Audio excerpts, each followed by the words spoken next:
Good afternoon, a very warm welcome to you. My name is Steve Falkerbridge. I'm joined by Ferg on camera. This is Safari Live, and we are out in the African wilderness in Djuma, the Sabi Sands, South Africa, Greater Kruger National Park. I'm joined out here this afternoon by Brent, who's on a vehicle as well, and so is Tristan, and we're out to explore and to find you wonderful things. Please feel free to send through your questions to hashtag Safari Live or follow us on the YouTube stream. Let us know what you'd like to see. We have done a loop from camp, and we've come up onto the north, and we're coming back in again. We've just located some relatively fresh tracks of what seems to be a male leopard coming back into the property. So we're going to follow up on these and see if we can have any luck and any success. But we're going to need your help, your enthusiasm to build us on, to keep going. Very excited. I am on the quest to find a leopard. I've been back since yesterday, and Ferg and I have not seen a leopard yet.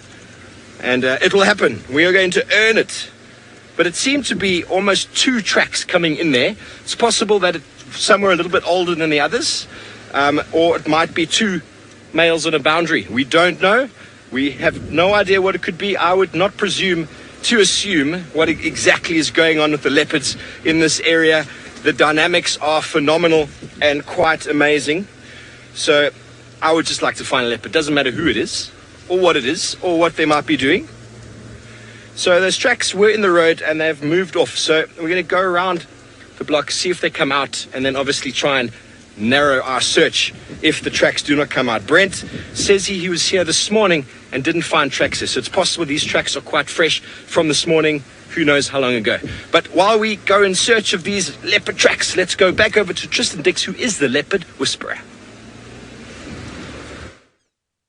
Well, Steve, you are on leopard tracks, and we've just found our own leopard tracks as well. There you go. You can see some sterling tracks, very, very fresh in the sand, and they have walked along here. Now, I'm trying to determine whether or not they're on top of Brent's tracks. It looks like they might be from this afternoon, so maybe we might find ourselves a leopard very, very close by. As Steve mentioned, my name is Tristan, and on camera, I've got my leopard friend, cameraman, Wiem the Wildebeest, and so that is why we are going to try and follow these leopard tracks as best we can and see where they go. Now, of course, we want to hear from all of you, so remember hashtag Safari Live on Twitter or the YouTube chat if you would like to get hold of us, or if you see anything on the dam cam through the course of the drive, or anything really. It's always just nice to hear from you guys and to have some good conversations. Good, well, let's not waste too much time. Let's try and get onto these tracks and get as quickly as we can.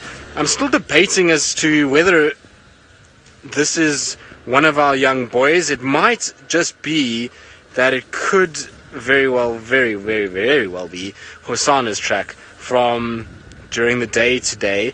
I believe he's gone towards, but they just look a bit small for him, so I'm a bit kind of on the fence about these. I'm not 100% sure whether it's one of the young boys, or maybe even Shadulu, because we know Shadulu has a large foot as well. So I'm just kind of trying to follow them as slowly as I can and try and see where they go. Now, they still seem to be on the road going straight southwards towards Sam's area, and we know that Hosana can cover a huge amount of distance. Now, I am joined by not only Steve, but another male from the Safari Live team, so let's send you across to Brent Leo Smith so you can say. Well, we have found the naughty boy, the little chief, Hosana, having a little snooze. Now, of course, I would love to take credit for this, but we have to give credit where credit's due. Conrad found him today while he was doing technical stuff out and about. So he was on his way to fix something at Chitwa and spotted Hosana. So well done, Conrad. My name is Brent Leo Smith. I have the one, the only, the Batman on camera with me today. And I'll try not to abuse him too much, but I can't promise. So our plan was actually to go pick up on and carry on the tracking of Kachava from where Taylor left her tracks this morning. But you know, you can't really say no to Hosana when he's just lying next to the road as you enter Chitwa. He's starting to look a little bit hungry. Not starving, but a little bit hungry. So I think what we'll do is we'll wait for the Chitwa vehicles to get out, and they can come here, and we can go see if we can track down Kachava and Cub. As Taylor said, pretty sure she's got a kill somewhere in that block if she's leading the cub down. So it might just take a little bit of scratching around there, and we could have multiple leopards. And I really hope Tristan finds those tracks that belong to the tracks he's tracking. We could have a big leopard afternoon, which is always great. And also it sounds like Steve's got tracks of hokomore crossing back from the north. So, and those tracks were on top of my tracks from morning safari. So it's looking like a spotted afternoon, and I know a lot of you are going to be quite happy with that fact.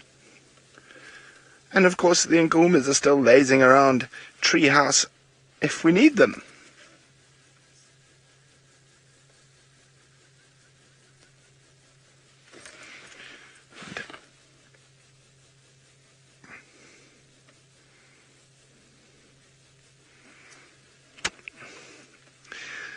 Now, of course, tracking leopards is somewhat of an art. Diana, how do you tell between Tundi and Kachava's tracks? Well, Diana, it's in this case, Kachava's tracks are a little bit smaller than Tundi's, but Tundi's tracks are quite small. We're working on their current territories, and the fact of where those tracks were found is where Kachava has been seen regularly over the last few months, and Tundi's moved her territory further to the northwest. So just generally we can work on areas. Sometimes we could be wrong. Maybe Tundi has come down south, but I think it's highly unlikely that Tundi, especially with Kalampa, would move that far away. Oh, you are a flat cat. You had a busy day, chasing things up and down, mister? It doesn't look like you've managed to catch anything. It's a good spot to have a snooze. You never know when a baby waterbuck or impala might wander up.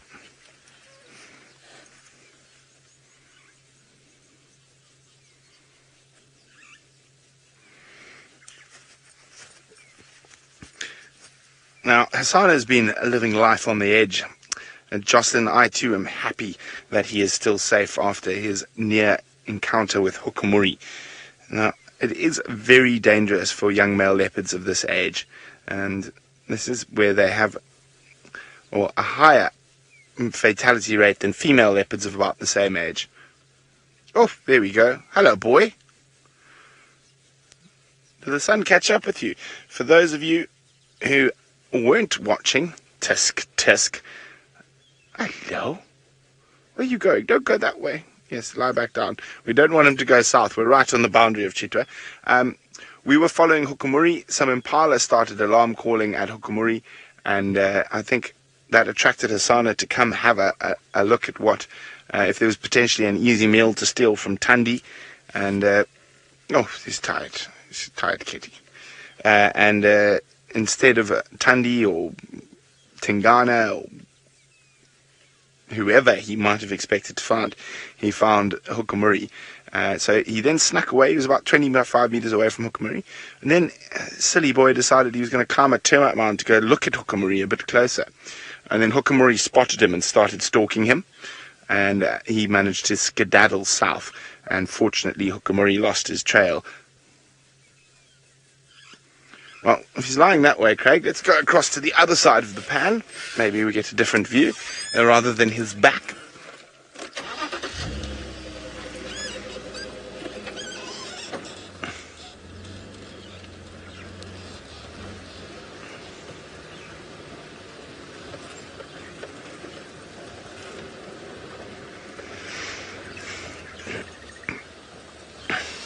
Now, we've got sort of two of these wonderful young boys around at the moment, which is Tumba and Hosana. Kirby, I have not heard any updates for Tumba. Oh no, I think I made a whoopsie, Craig. Not much of a better view from the opposite side of the pan if he's flat. But I haven't heard anything for about 7 or 8 days.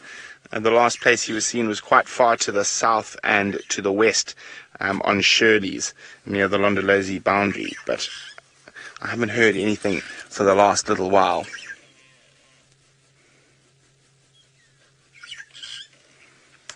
Noisy birch starling above me somewhere. Not the prettiest bird call around. Now, I'm hesitant to leave Hosana till another vehicle is here, because he is well known to do a disappearing act.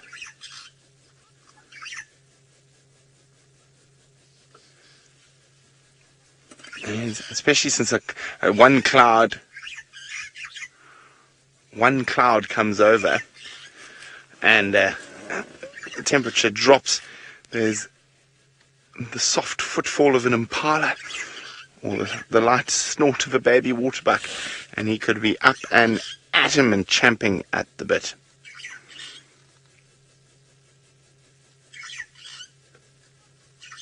Really, Starling? They definitely sound better at a distance. Now, when we were in the Mara, Craig, were you with me when the starlings were going nuts at Sila's camp?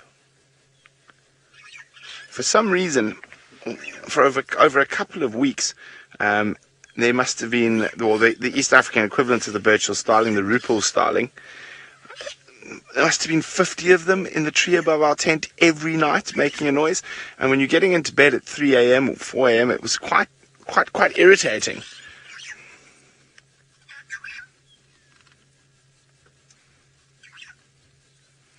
And you got a lovely little pan.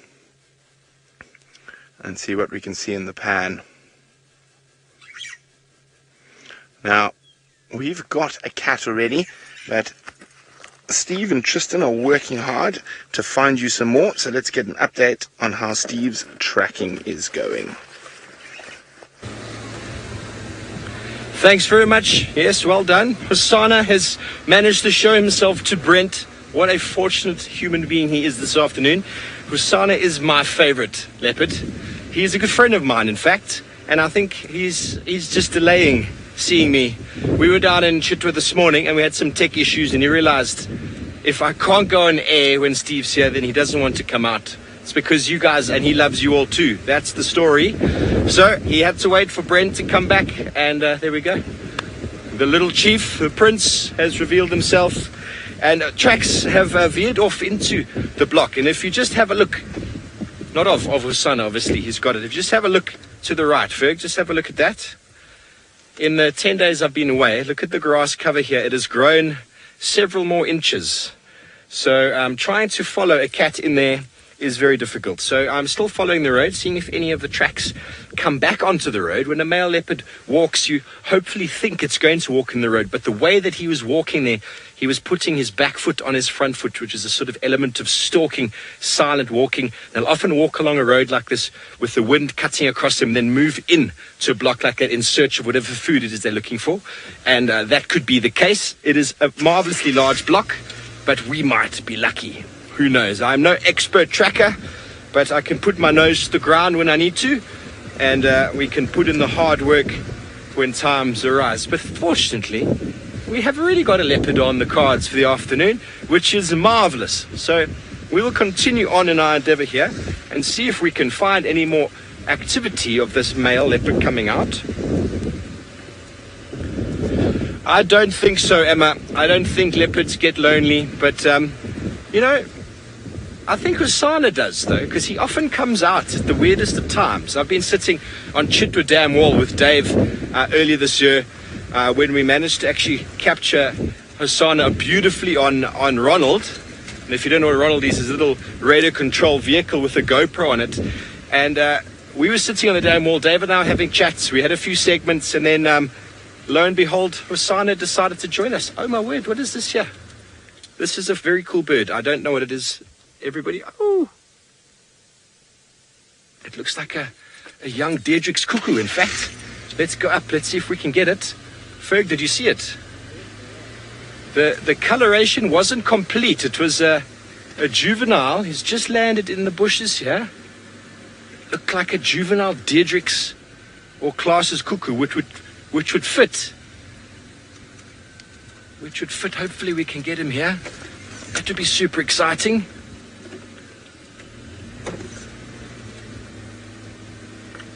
Oh no, where did he go? Okay, well, that's why we've got apps and things that we can look at. had an app. Here we go.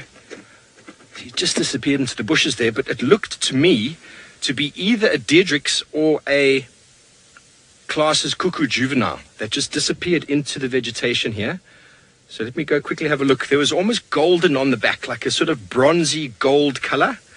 So I'm going to go with my first thought, Deirdrix cuckoo, and see if we can get it. Yes, look at the juvenile picture here. This is what I saw.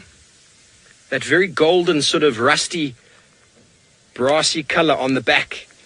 And it's not complete like the adults. It's still very barred. Absolutely marvelous. Let me just have a quick little look on my app. Sorry, maybe the other one has a very similar. Don't think so though. That would be my first. Yeah. That would be my first Deirdrix cuckoo baby, which I'm very excited about. I don't know if you managed to get that at all. Did you get it at all, Ferg? Sorry, folks, that is the world of birding out here, is that they come and they go. They come and they go. And beautiful rusty color. I've never seen that before. But it stood out so nicely. And just everything about the shape. The cuckoos have got this sort of slightly recurved beak. They got a very sort of similar sort of size, the smaller cuckoos. The larger cuckoos generally have a bit of a crest on their head and the tail is a bit longer. The cuckoos are. So that was marvelous. I'm super excited.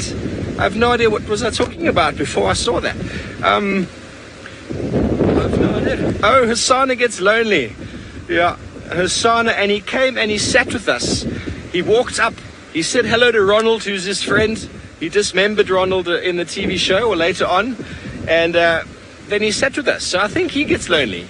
He likes the company and the voices. I know that elephant bulls definitely get lonely. They definitely come towards us and they spend time near us and quite often will obstruct the vehicle moving because they're just like, I just want some company, please, you know. So I hope that answers your question. Okay, well, let's go back to the little prince or the little chief himself to tell you his own story.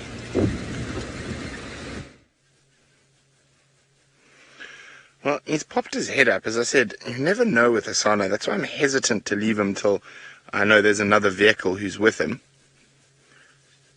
Because he could do a disappearing act very quickly. Our little chief.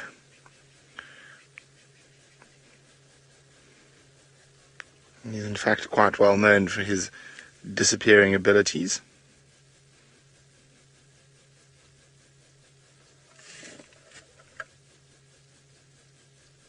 Do you hear that, Craig? Just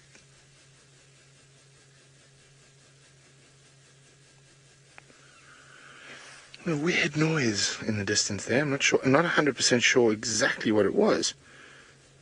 Let's listen out again. In the meantime, Hosana is just over 2 years old now, Gary. So I think he will probably move off within the next 6 months or so.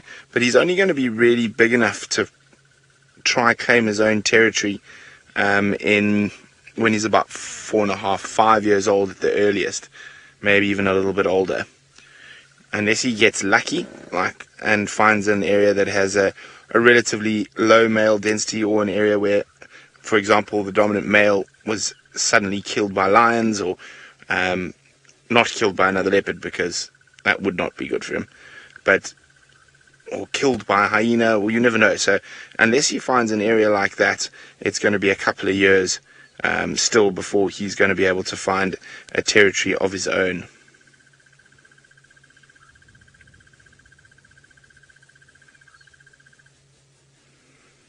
And it's a tough time for young leopards as they get a little bit older than Hosana is now, and sometimes they move incredibly long distances to find an area for themselves.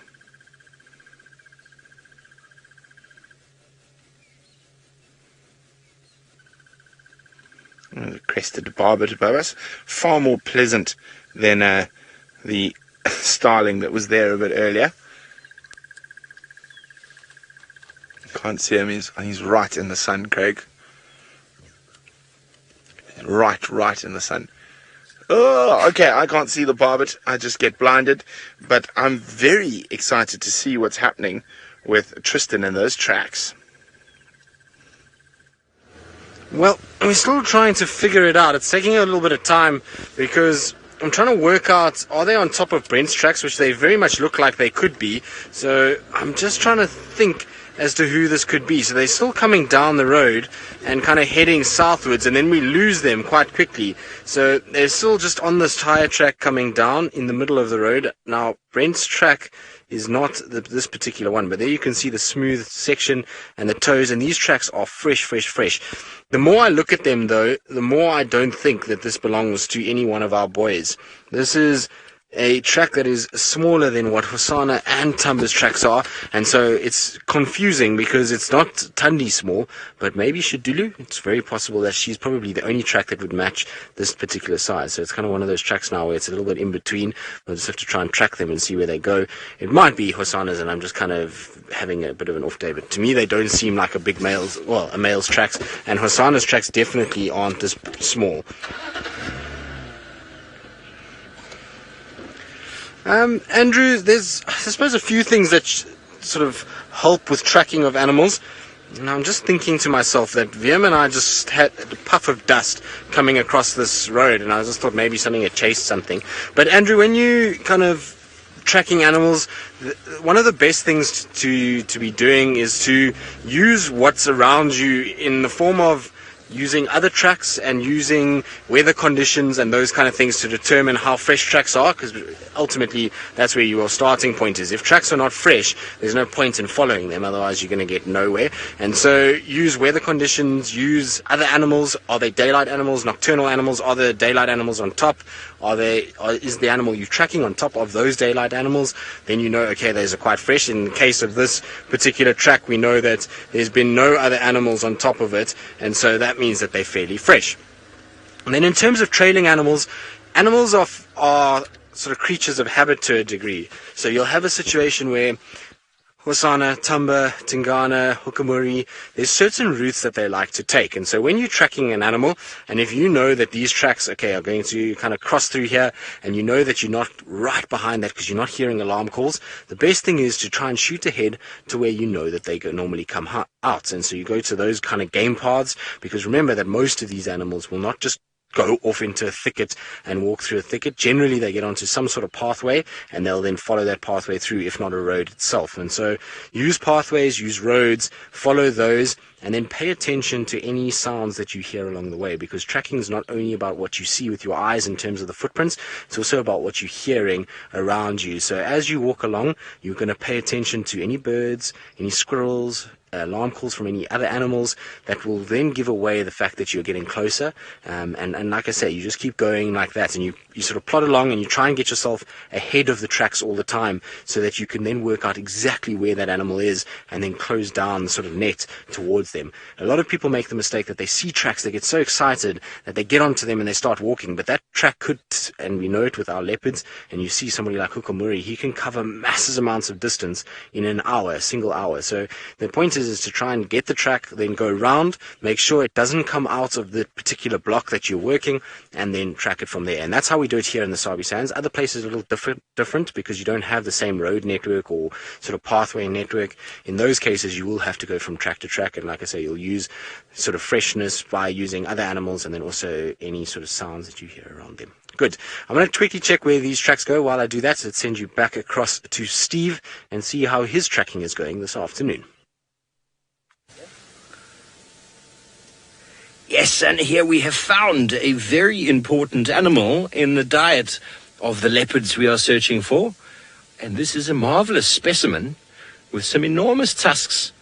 It's not too bothered at all. It's just walking along in the open clearing, though, mind you. Makes it a little bit easier to sort of keep your wits about you. It is a female, easily seen normally by the lack of the second set of warts on the face, but you can actually see the mammary glands towards the back of the belly there. But enormous tusks for this female.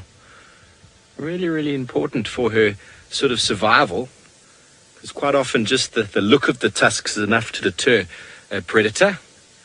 Not always is the case, but the threat of those tusks disemboweling a predator is often what leads them to hesitate, just that moment it takes for the warthog to disappear. But as we can see, it's a grazer. It's got its head right down to the ground and it's busy nibbling up quite short cropped grass. And they also feed on some seeds. And the warthogs have the ability to sort of nuzzle the grass and rip up the roots itself. Because what happens in the dry season, not that that is happening now, but the dry season, the grasses have learnt, or they have the ability to take their nutrients into the soil as a defense against fire, and into the roots, and they will then resprout after fire. And the warthog has the ability to obviously nuzzle that out and feed on it, which is one of the reasons why warthogs in high numbers are actually a very destructive animal in the savanna biome, if they are kept unchecked. But with a healthy predator population, warthogs do their part. The disturbance that they play is important, but if there's too many of them, the disturbance can lead to severe overgrazing and erosion. Quite difficult to get right in on those tushes now, though, tusks. But what you'll notice if you can get in there is that she's got the top ones and then the lower ones, which every time she nibbles are sharpening against the base of the top ones. And those are the ones that are actually more dangerous, very, very easily slice open tendons and veins. Let's see if we can see it. It's not very visible, is it, Ferg? But she is definitely a hungry piggy, enjoying her grazing this afternoon and in the heat of the day. And hopefully there's no leopard watching too close by. I think she knows it's too hot for that. Warthog is quite a favoured meat, Isle pig, yes, indeed. There are lots of warthog eaten around the country. I know section rangers of the Kruger Park years ago used to really enjoy putting a warthog on the spit. A very, very nice meat. It's got a gamey sort of taste to it. It's not as fatty as normal pork, but it does have a nice sort of gamey taste to it, and is well flavoured or well enjoyed by meat eaters. Myself being a vegetarian, I have had warthog though back in the past, and it was quite nice.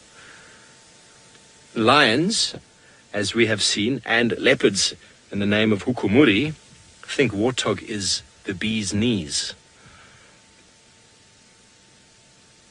Well, we're going to move on. We're continuing on. We haven't found any tracks coming through onto this open area. And so seeing as we are moving on, it looks like a cat by the name of Hosana is moving too. Well, he's been such a sneaky little boy. Which way are you going? He looked like he was coming this way. Now he's disappeared behind a bush again. It looked like he was just smelling. He could flop down again. What are you doing, mister?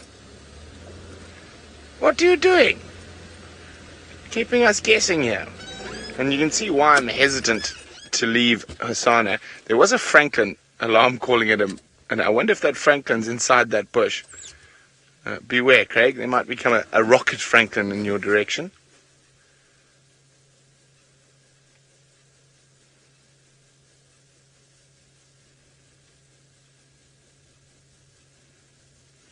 What's in there, boy?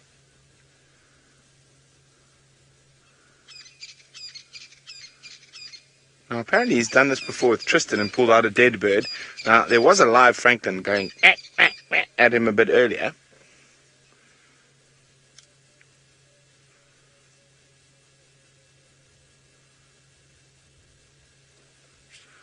What are you doing, you silly cat? There's a thorns in there. That's a knob thorn. You're going to get your ears stuck. Yes. You're not giving up. No, we're not giving up. What are you doing?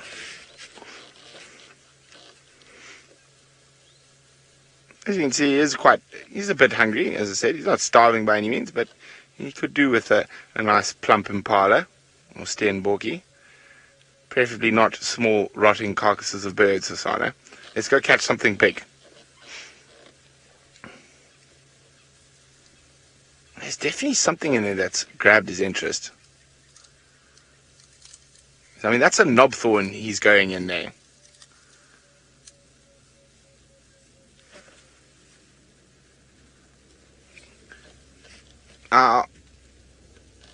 Leopards and lions. What has he got? Has he got something? No. Drool regularly, Catherine. It's not a sign of illness at all.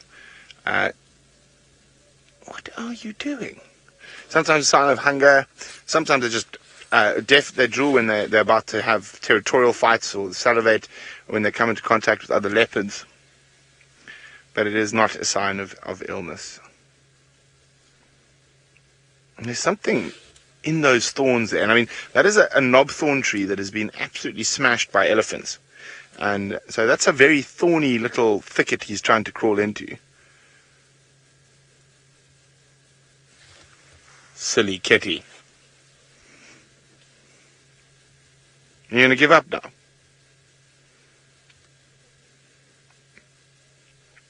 Now, leopards are incredibly adaptable. There could have even been some tiny little ground nesting birds' eggs, like quail eggs, whatnot, in there, or francolin eggs for that matter, that he might have already just scoffed when we couldn't see.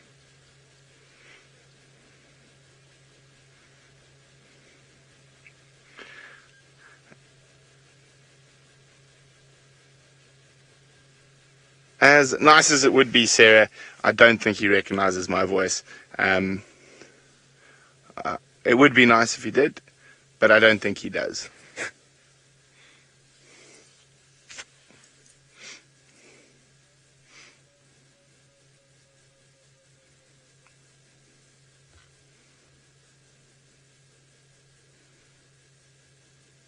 Don't go that way.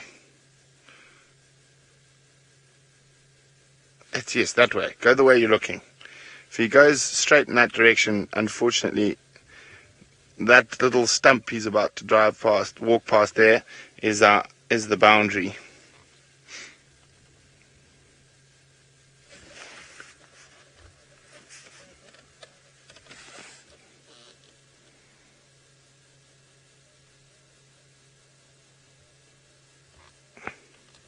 No, Hosana, no.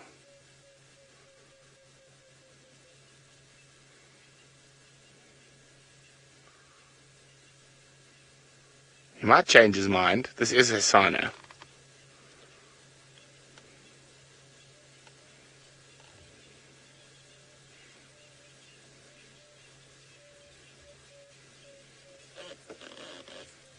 Come on. Well, he might turn back. We're just going to have to keep parallel to him.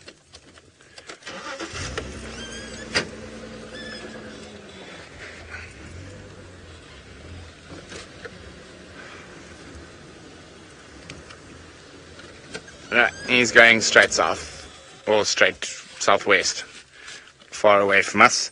And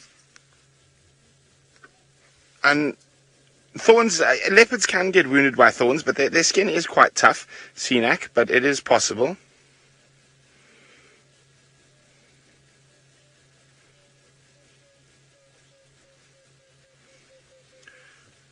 I'll try stick with him on Guari Pan.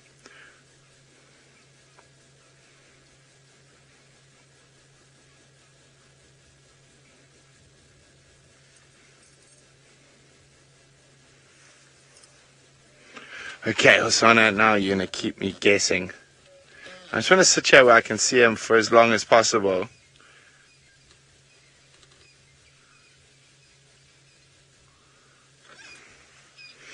You see anything there, Craig? No. Silly little Hosana. I can still see him disappearing. I'll just see if I can get hold of my brother. Dylan.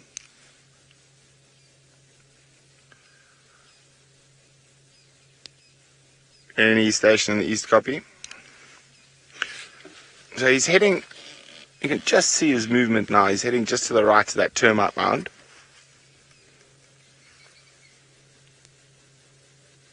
You got him there, Craig? No, if you come out to the right, through there.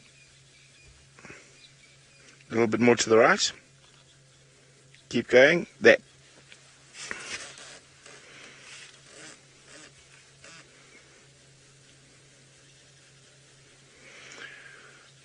Well, if he keeps in that direction, that's not too bad for us. Hello, Floyd.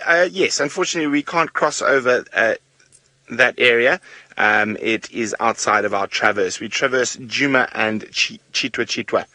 Unfortunately, we do not have traverse on that property, but it looks like he might come back to Chitwa. Sorry, Craig.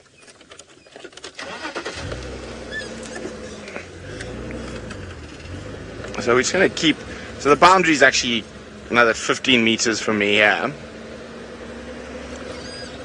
And if he keeps coming back this way, that's grand for us. You got him, Craig? Yes, I got him. Okay, perfect. He is heading in a great direction for us. All depends what he does at the next road junction. Okay, I'm going to scoot around to wait for him to come through. And while I do that, let's go see how Steve's tracking of what is most likely Hukumuri is going. Hukumuri. I wonder. We're now on the northern sort of boundary with Buffelshoek, which is on our left. Djuma's on our right. We had the tracks coming in over here, just up ahead onto this next road. And we went all the way around. Nothing's come out on any of those roads. So, and it's very thick in there. So likely it could be him. He could be in there on a kill. He could have walked all the way through the block without us even seeing him. It's very, very hard to know. Very hard to know. But we're going to move on from the area now, and we're going to move towards Buffelshoek Dam, have a look, maybe find some elephants in the area, and then slowly, as it starts to get cooler, we're going to make our way back to the Unkuhuma Pride that we left this morning. I'm sure with this heat and then with their full bellies, they are not going to be too far from where we left them. So I'm sure that'll be a nice way to sort of end the show.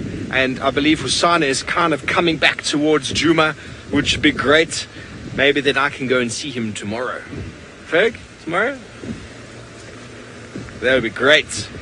But still, we are still having a look. Any tracks coming in and out. It's always nice to drive slowly along these roads. You never know. All the termite mounds, as we've seen before, leopards stalking on them, or a kill in a tree, a leopard sort of dangling, or a lion just lying in the road. These things happen. These things happen. And if you don't look, you shall not find.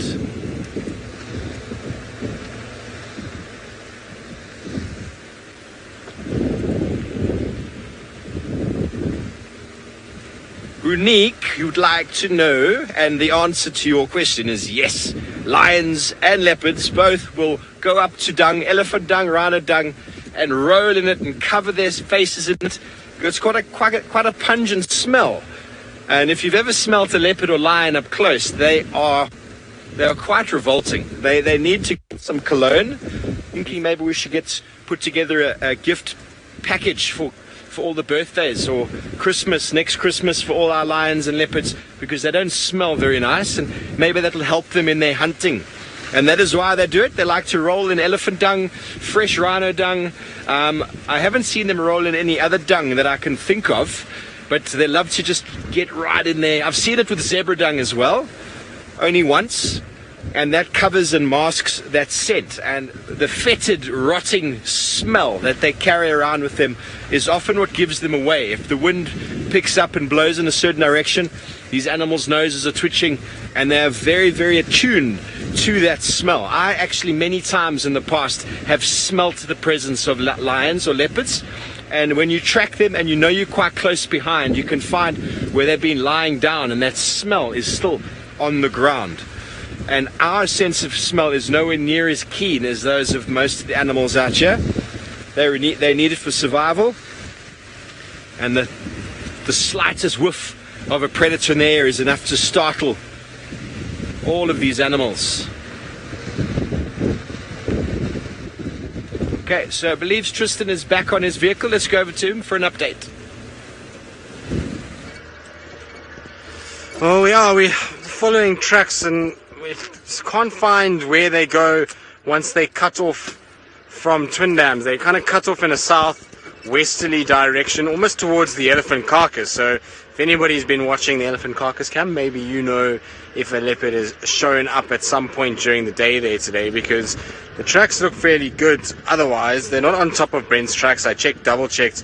They are underneath Brent's tracks, so it's kind of from during the middle of the day, really, that this leopard has walked around. And we checked in the drainage line. There's lots of warthogs and impalas and duiker and franklins, which I gave everyone a heart attack when I went tropping around and traipsing around through there. So it's a situation where I don't think this leopard is right here, but it might have moved towards the sort of elephant carcass and then carried on towards Weaver's Nest. That's what I'm thinking.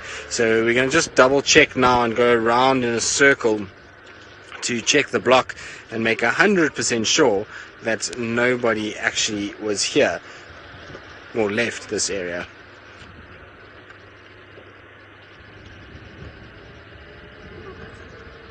So, Minamu, I'm sure they do recognize that it is their siblings, but you must remember that as soon as a leopard goes territorial or goes on its own direction, it then becomes sort of an individual. And so even if it's got a sibling, it's not going to tolerate its sibling. It's not going to allow its sibling to come and make friends and take it easy and kill the food in its area and drink the water and mate with the females if it's boys, or, you know, kind of take over and have den sites if it's girls. So, you know, you have a situation where even though they're siblings, they probably do recognize each other through scent, but that doesn't mean that they tolerate each other. They get to a point where they know that they need to kind of keep others at bay and make sure that everybody else stays away, and they can then utilize the area for themselves. So that's the situation. Exactly. So Nikki is just referring to when Thandi and Shadow had a little altercation a few months ago, and they were snarling and hissing and kind of going at each other and trying to kind of push each other away. So they don't really tolerate each other, even though they're siblings, and they probably can smell that they're siblings, but they just won't tolerate each other at all. Now I'm trying to go towards the carcass, not because I think anything's on the carcass, but you never know. Leopards are curious animals, and so sometimes they'll come and investigate, and then they just lie somewhere close by and they just have a little look around and check. So that's what we're busy doing at the moment, and just double checking. But the track definitely does not look like Tumba's or Hosana's to me.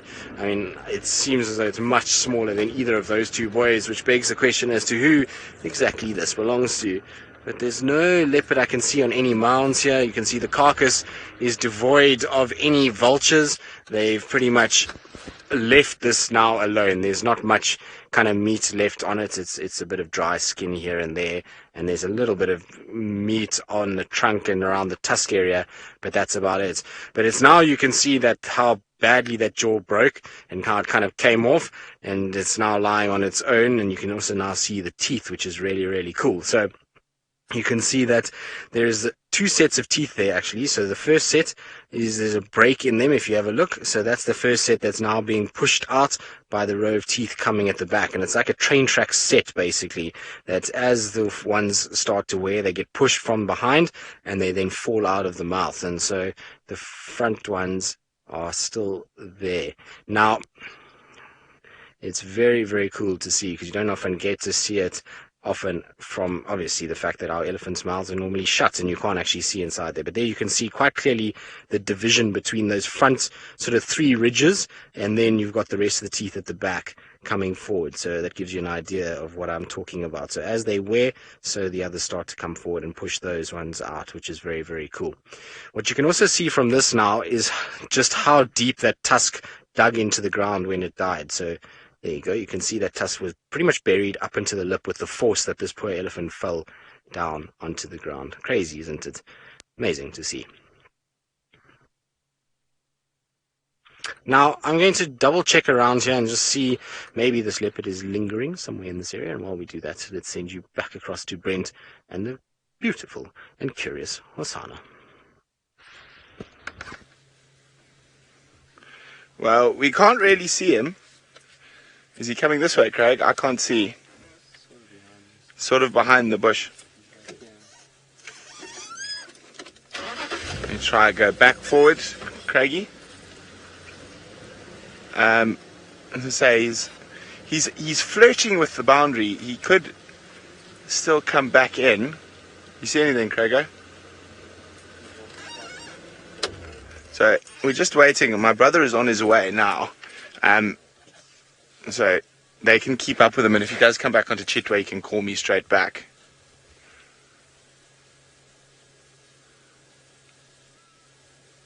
Now, old Hosana, where are my binoculars down? Let's just have a look if I can see a flick of a tail or an ear. He's definitely hungry and he's definitely hunting. So he could zigzag a lot.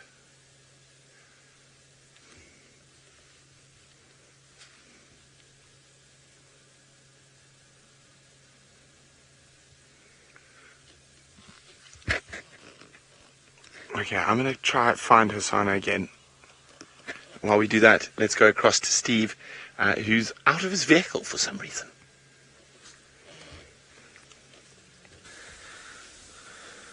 Thanks, I hope you come right with the tracks there, Trist. I stopped on the side of the road because I think this is really, really special. We've got some elephant dung. You can see it quite clearly in my hand, and it's only a few days old. It is quite dry, to be honest, but a little bit moist inside, so 3 days at the most. But what I find super, super sensational is if you have a look at all of these piles along the pathway here, that is termites that are turning this elephant dung, bits and pieces just like that are lying on the side of the road. They're covering them in soil and they are slowly breaking them down in their place where they sit. And as they break them down, they'll then take those sugars and nutrients back down into the chamber under the ground. I think that is so, so cool how quickly this is happening. And yes, it's just on the road. So what happens out there in the bush, in the wilderness, is completely dynamic. And even here on the side of the road where elephants have defecated, this nutrients will be recycled back into the correct channels of the nutrients. But another thing I saw when I stopped over here, and I'm going to take it off the branch here. I'll put it back on the branch, on the grass. Sorry. Can you see that, Ferg? It is a marvelously big and disgusting looking tick. Do you need me to bring it closer? Okay, I'll come put it on the dash. I don't think it's going to harm me. Put it on the dashboard there. And that is a four-legged on each side. So that is an adult tick. Ticks, when they are nymphal stage, still have 3 pairs of legs, and this has got 6. 8. 1, 2, 3, 4 pairs. Look at the coloration. And if I blow on him, this is what ticks do, which is quite amazing, is that they can live on the end of a grass stalk for a couple of weeks and just wait there for some unassuming animal to walk past. And generally when the animal moves, let's see if he responds to my carbon dioxide. Did we get a reaction? We got a little bit of one. But what they can do is, that's called questing, is they're out there on the end of the branch looking for an animal, and they can actually take out this sort of, what do you call it, a sac of moisture out of their mouth, and it absorbs the moisture in the atmosphere, and then they can absorb it back in, which allows them to be able to drink without having to leave where they are sort of hanging on the thing. Okay, well, we're going to move on quickly with our tick, and we're going to have Tristan, who's monkeying around. Well, we do have a vervet monkey that's all by itself, that's sitting in this massive torchwood tree, and this poor monkey looks like it's had a really tough time of it. Something has had a full go at this monkey and has absolutely gashed it and torn it up. Now, I think it's had a territorial dispute, because if you look at it turn its face, it's got missing a whole chunk of its lip, and its jaw sort of looks as though there's a bit of an injury there. If you have a look there, it's kind of missing a whole big chunk out of its sort of, it looks like lower jaw, and the teeth are actually showing. And then on its back, it has the most massive gash. You can't see it now, but there where that fur is a little bit out of alignment, it's a massive pink spot on the back itself. So I think that this poor monkey has been manhandled maybe by one of the dominant individuals within a troop. It's also sitting all on its own and is not moving at all. Now, normally monkeys, when we drive past, scurry about the trees, and this guy doesn't seem like he's moving too much at all. Kind of seems as though he's a bit lethargic and slow about what's going on. And so any injury towards the back area can often be a bit of an uncomfortable one. But you can see the mouth itself is completely kind of devoid of flesh around the actual sort of area there, it's difficult to see, but the leaves kind of blow in the way, but every now and then there's a little gap that you can actually see the teeth coming down. So normally injuries around the mouth like that and around the back area are indicative of a dominant male getting hold of this monkey and fighting with them, and so he's probably had a bit of a tough time of it. You can see now that wound on the face will heal, even though it's probably very sore. That will heal and that monkey will be okay, and he's going to look quite hardcore if he survives this. But you can see he's kind of looking around the tree and checking about, and unfortunately I think it's going to be, you know, a hard road for this monkey, especially if it does not have a troop. If it's been cast out and it's now on its own, it looks like a young male as well, and it's kind of just lying on the branch now and just hiding away from where we are at the moment, which is a bit sad. And so I don't know if this monkey's feeling very well at all. I don't think so. I think it's just found itself a spot to try and just kind of heal up and maybe just kind of rest and stay away from us and from predators that might be around. You'll have to be very careful, because this is an area where we see Hosana moving around quite a lot, and Hosana would definitely probably go for a monkey and eat that if he can get hold of it. I'm sure that monkey's still got a bit of kind of life in it, that it's able to at least get up into the tree. We watched it go quite high up.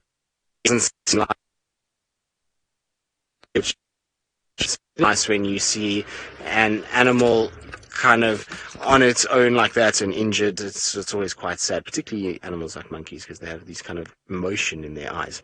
Right, we are apparently being attacked by technical issues, and so before they jump on board too quickly, let's send you back across to Steve. Thanks very much. Apologies for the gremlins there, folks, but we have spotted a beautiful bird that is going to be migrating very soon, if it is able to build up enough condition. And it appears to be either a female or a juvenile redback shrike. Look how beautifully scalloped that chest is.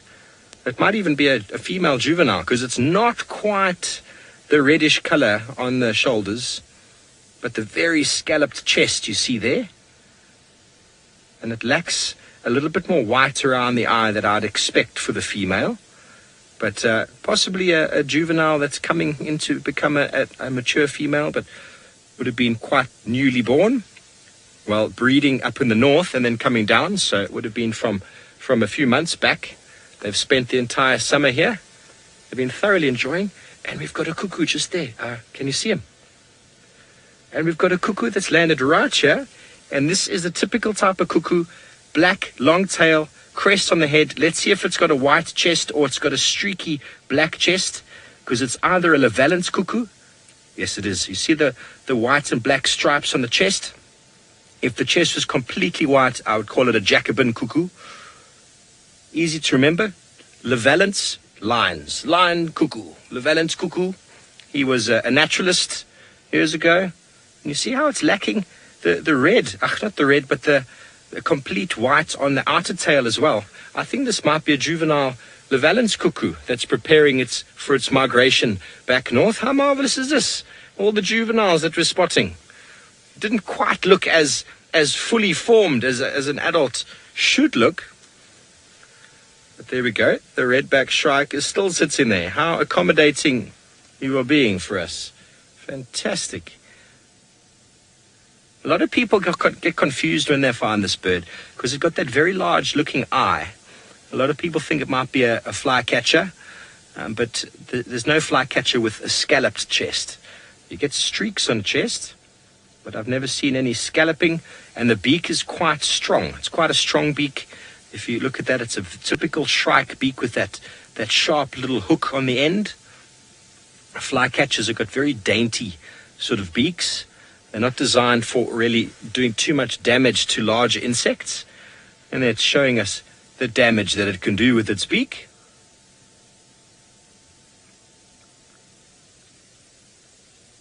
Ninamu. The national bird of South Africa is the blue crane, which we do not find up in this area. It occurs down in the southern parts of the country. I will find it for you. It is a very beautiful bird. Very beautiful bird. And it is a very large bird as well. And I will show it to you on my app. We're being so nicely obliged by this bird. It's almost not very nice to move away. Hello. I think he fancies you, Ferg. She? Can you see that hook on the tip of the beak now? Beautiful. Beautiful. You see the toes, 3 toes forward and 1 back, typical of the passerine species, which means that passerine meaning perching bird, by them sitting back on their haunches actually clamps the feet, which enables these birds to fall asleep in a tree without falling. For example, when we relax, if we squeeze our fist as tight as possible, when we relax into sleep, our wrist opens. But with birds, the more they relax, the more that grip on the feet actually tightens, which allows them to hold onto the branch. I hope you're all taking some marvelous screenshots, because this is the nicest sighting I think I've had of this marvelous bird. Here he goes. How obliging.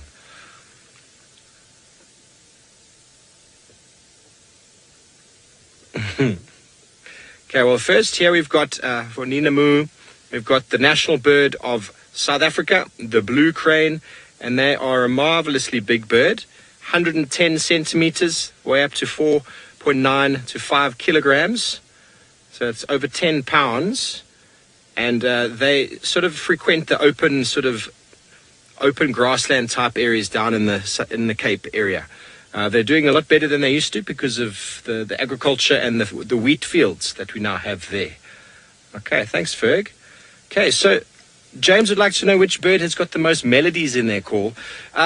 Sure, hey? That is a good question. There are 2 birds come to mind immediately. The Sabota lark, which has got lots and lots of mimicking that it does. And then the white-browed scrub robin would be another one that does a lot of mimicking, a lot of melodies. There goes the cuckoo. Fantastic. We're having an awesome day of young birds. Very excited. So that, to me, at the top of my head, I would think are the 2 most melodious birds that we find here in the savannah.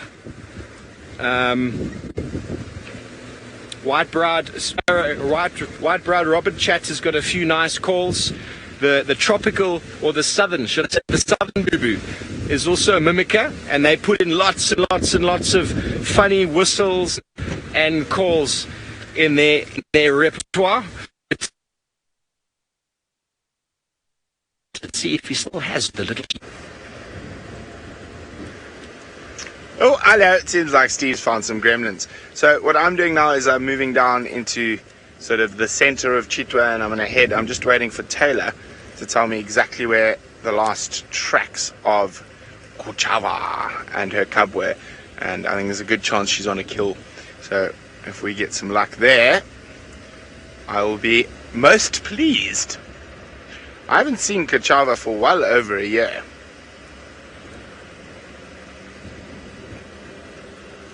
Whee! There we go. That was a tight turn. It was dangerous, Craig. I hope you weren't too scared. Okay, let's see. Madam McCurdy, where did you last have these tracks? So the nice thing about this section of Chitwa, there's a quite a nice road network in terms of crisscrossing roads. Oh.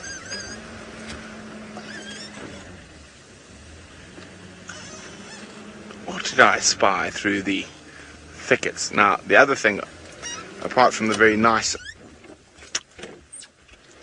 road network here, this area is a difficult area to work in because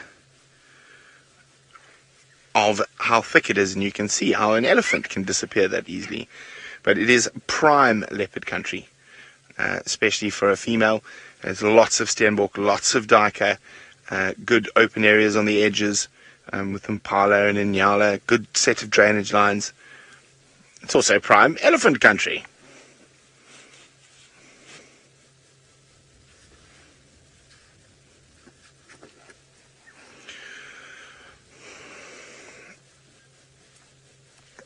Now, we are looking at Loxodonta africana, the African savanna elephant, and tattooed girl, the Loxodonta cyclotis, is the forest elephant. Now, the difference between the two is quite vast. And with new genetic studies that have been going on, they're not nearly as closely related as previously thought. So Cyclotis is possibly more closely related to the Asian elephant, but they're still doing research on that. I'm going to find you a picture of a forest elephant.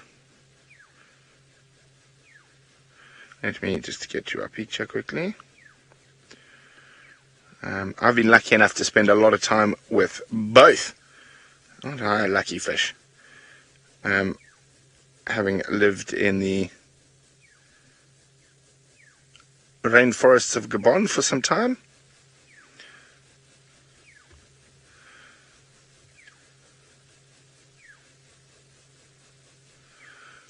All those eddies are disappearing into the thicker stuff. Oh, dearie me. Let me see if I can find you a picture of a forest elephant while I move along down here. It sounds like I have some directions from McCurdy as well.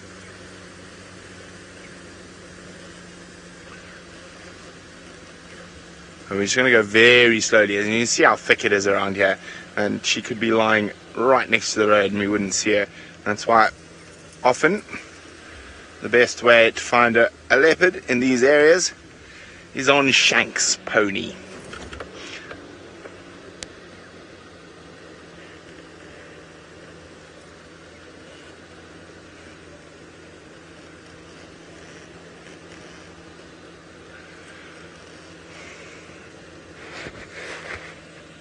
Now, that elephant that died, David, will make some of the soil more nutritious, but it's going to take a while due to the traffic of the hyenas and vultures that have completely flattened out, and in a lot of cases might have even removed the grass from that area, and anything that was under the elephant when it fell will make it even more difficult for that to grow. So it's going to be some time, but yes, it does add nutrients to the soil.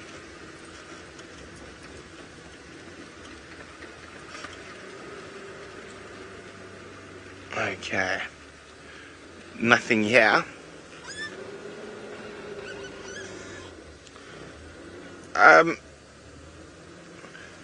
Now, there are no pygmy elephants in Africa, Sinak. The forest elephant is a lot smaller than the savanna elephant, the big elephant bull being about 3 tons, about the same weight as an elephant cow. Savanna elephant cow, that is. And yeah, they're much smaller.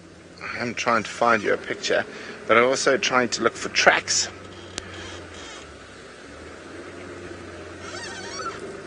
Oh.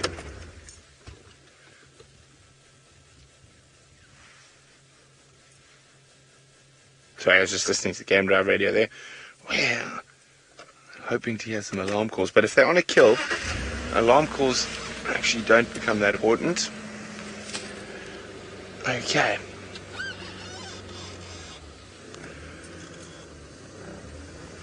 I'm just going to go very slowly.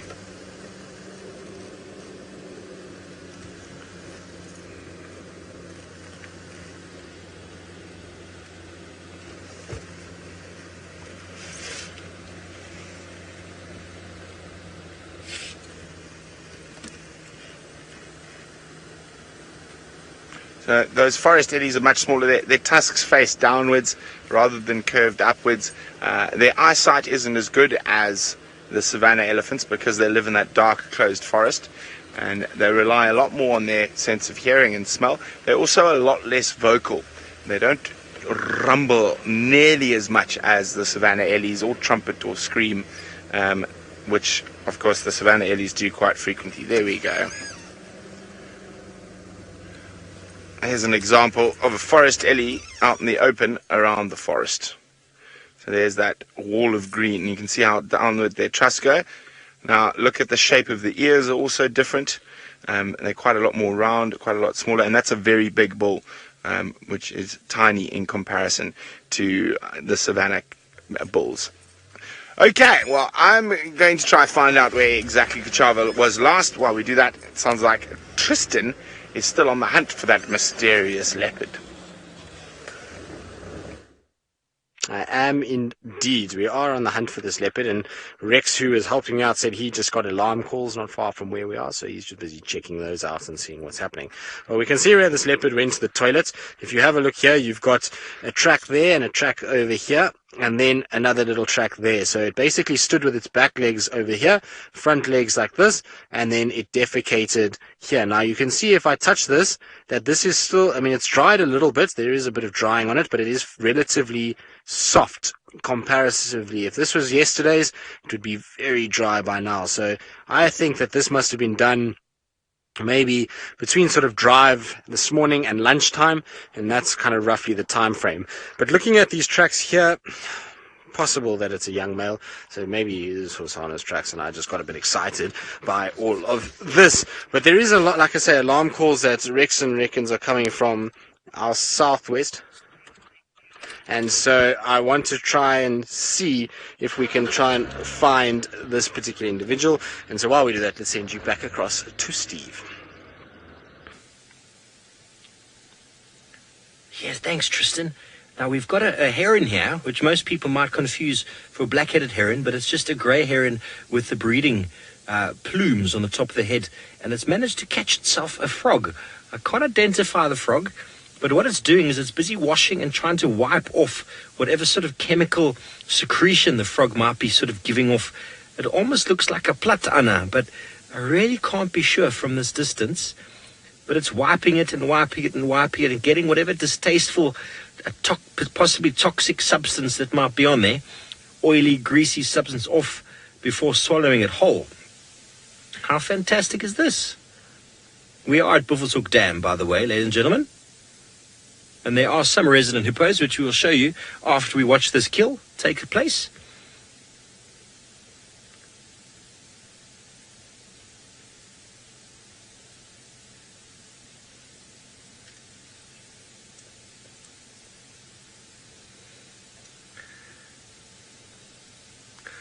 So this is really, really cool, watching this heron by the dam. There's always stuff to see at the dam. Always a hippo or two and a water bird or two, but to see a heron with a frog is marvelous. I wonder how long it's going to take for him to swallow. We found him like this. He's been washing that frog for some time, and the frog still seems to be alive. Poor thing.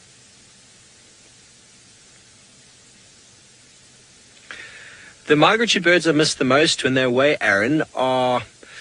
good question. I do miss the bee-eaters, European bee-eaters. The woodland kingfisher I do miss when they go initially. And then after a week of them being back, I remember why I was glad they were gone in the first place. And the Egyptian geese are coming in for the swim by. Don't miss the Egyptian geese, not that they migrate. Apparently there are Egyptian geese in the United States nowadays. How they got there, I am not too sure. But what birds... A bird I haven't seen this season is the carmine bee-eaters. They're a bird I really, really enjoy seeing when they arrive. Very, very special. Yellow-billed kites are something I always enjoy seeing. They do still occur in certain areas in South Africa, down in the sort of the foresty areas. But here in the Kruger Park, we lose them during the winter months. Wahlberg's eagle is always nice to see. Broad-billed roller is one I haven't seen this year, that it does migrate as well, and I do enjoy spending time with them. But something about the cuckoos, there we go, in it goes into the crop. And the crop is just that sack underneath the throat that the bird can store stuff in, and once the crop is sort of at a suitable level, it will then start.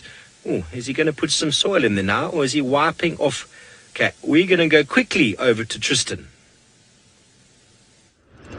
Well, we're right on the boundary and managed to, between Rex and his excellent ears and the tracks that we found, managed to find this leopard just kind of walking along the main road and then coming kind of north now into Djuma. So we're trying to just get a view of him, kind of cut off the road as we were coming along.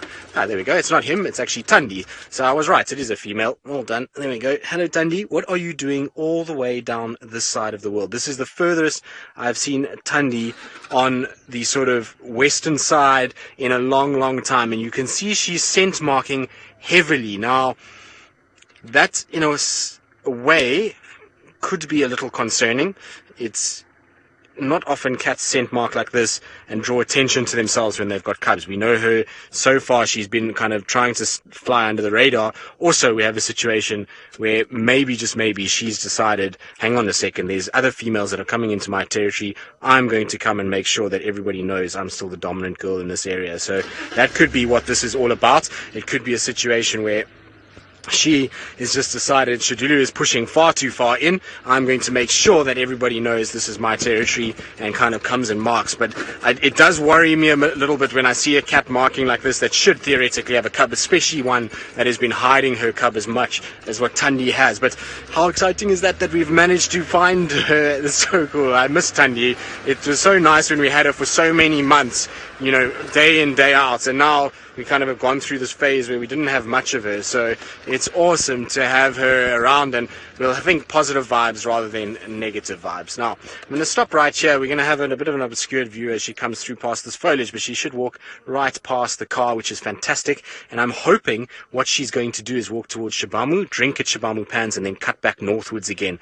But this is definitely the furthest I've seen Thandi since prior to her falling pregnant in terms of coming west. So it gives you an idea of how far west she actually is at the moment. She's approaching Shabamu, which we know Shadulu spends time. And look, scent marking, urinating, rubbing her face. These are all signs that she is making a bold statement that this is still her territory.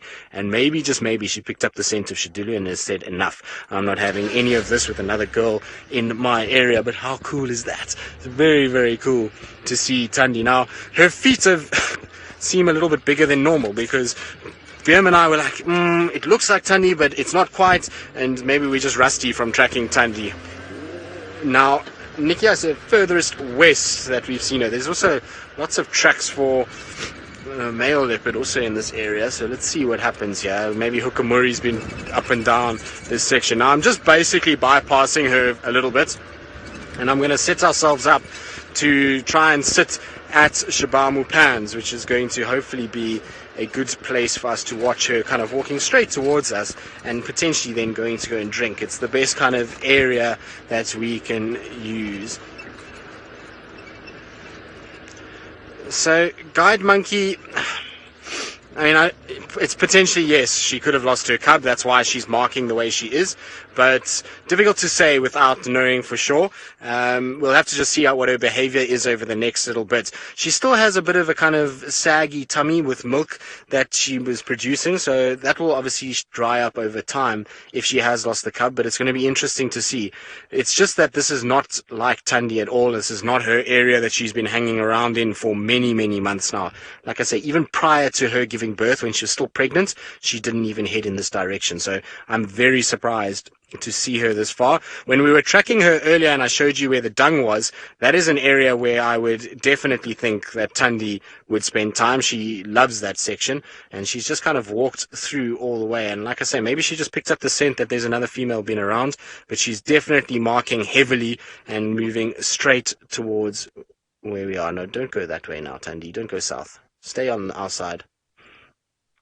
No, don't go that way, girl.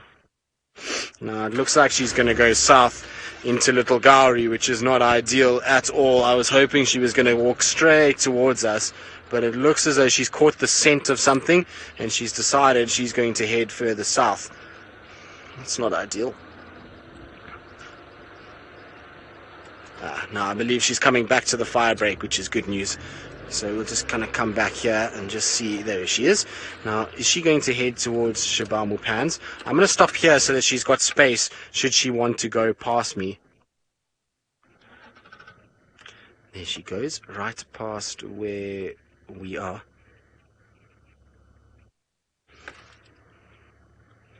So, Djuma, it depends on environmental conditions, depends on how much rain, wind, water, these kind of things fall, as to how long a scent mark will last. But for a leopard, it will last a number of weeks. It's not going to be something that disappears over 1 week, and that's why territorial females are able to keep their sort of boundaries for quite long periods of time, and why they actually go and mark their boundaries heavily when they are just before they give birth, and that lasts for the first couple of weeks while they're still trying to sort of figure everything out. But look, she's sniffing around. Now, the last leopard to walk in this direction was Hukamuri. This is where Brent was tracking Hukamuri the other day and had a brief view of him. And look, she's scent marking everywhere. So Hukamuri, if he walks here, is going to pick up the scent of Tundi very, very quickly.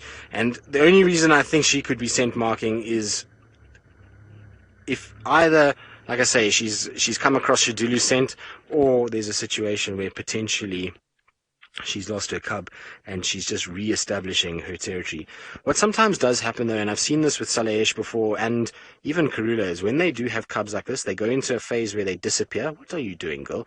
Put her head in the bush. And they disappear, and then they get into a situation where they decide, hang on a second, we're going to try and kind of go back and just re-establish our territory in case others have come in while she's kind of been on the run. So that's what it could be, but it is intriguing that we haven't seen any sign of cub tracks yet, and it'll be interesting to monitor her kind of behavior during the course of today and where she actually heads to, because it is a bit worrying that she's marking all the way out here, because Hukamori is going to pick up her scent in this area. There's no chance that he won't walk in this section. This is an area that he's walked many times over the last few months, and an area that he uses frequently. So if she's scenting like this, he is going to find her scent, and it's not good if she's got the cub, because he'll follow that as much as he can. You know, he's on the prowl now for new females, and he's a male in his prime, so he wants to mate as much as possible. Look, she's going on her back legs and rubbing her face, so tail will go up and she'll urinate, and then she's going to carry on.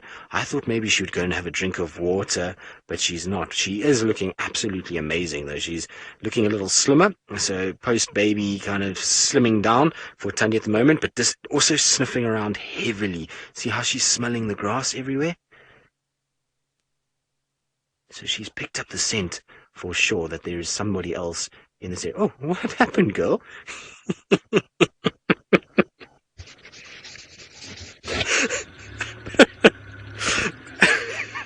I don't know what happened. Nobody even moved or anything, and she just got a fright from, I think maybe a piece of grass hit her in their face or something, but she got an absolute fright and jumped into the air as though something was there. You can also see she was curling back her lips and kind of phlegm and grimacing at the same time.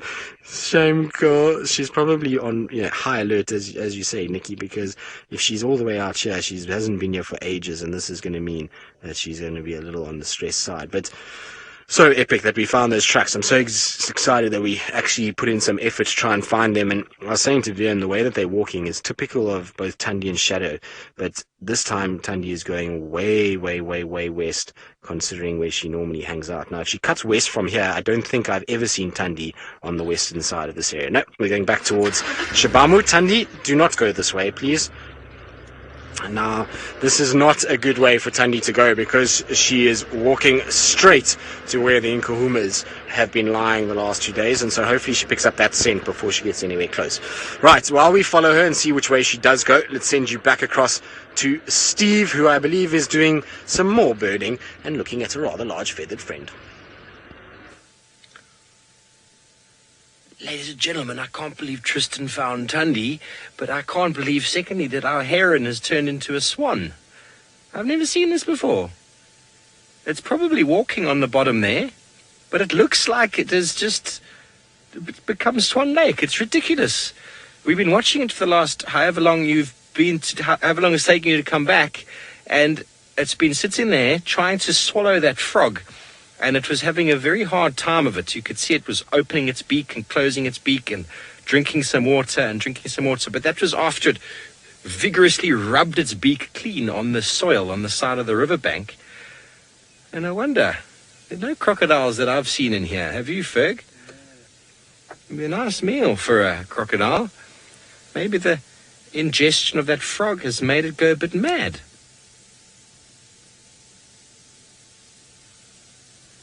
Very interesting. The biggest frog a heron could catch. Sure. Cenac, I am not sure. As big as they can swallow, I suppose. So it's all about the size of the mouth. A lot of the time these herons feed almost primarily on, not really frogs, but on fish. And then they will take frogs as well as mussels and crabs, or should I say mollusks. And it really depends on how big it is to go down the throat. They don't really have the potential to break it open or to tear it apart to swallow. And so the biggest, I can't tell you, I cannot tell you, but because they're an aquatic heron, it would be a lot of the frogs you would find in and around, obviously, the water. So they'd probably steer clear of a lot of the toads that you find a little bit further away from water. But most of the frogs here are probably doable for the average size heron. When it comes to size, we don't get very, very big frogs around here. How beautiful is this swan? Yeah, so I hope the viewers are taking screenshots of this, because this is marvelous footage of this heron gone a little bit mad in the middle of the lake, in the middle of the dam. You can pan out to touch there, just to see how far in the water it's actually gone to. It thinks it's... Look at that. Isn't that marvelous? So I wonder if any of the viewers back home have got any screenshots of a crocodile that might have been in here at one point. Anywhere 50-kilometer radius of a crocodile-infested dam or river, you will potentially find a crocodile. So I'm not sure what this heron is doing.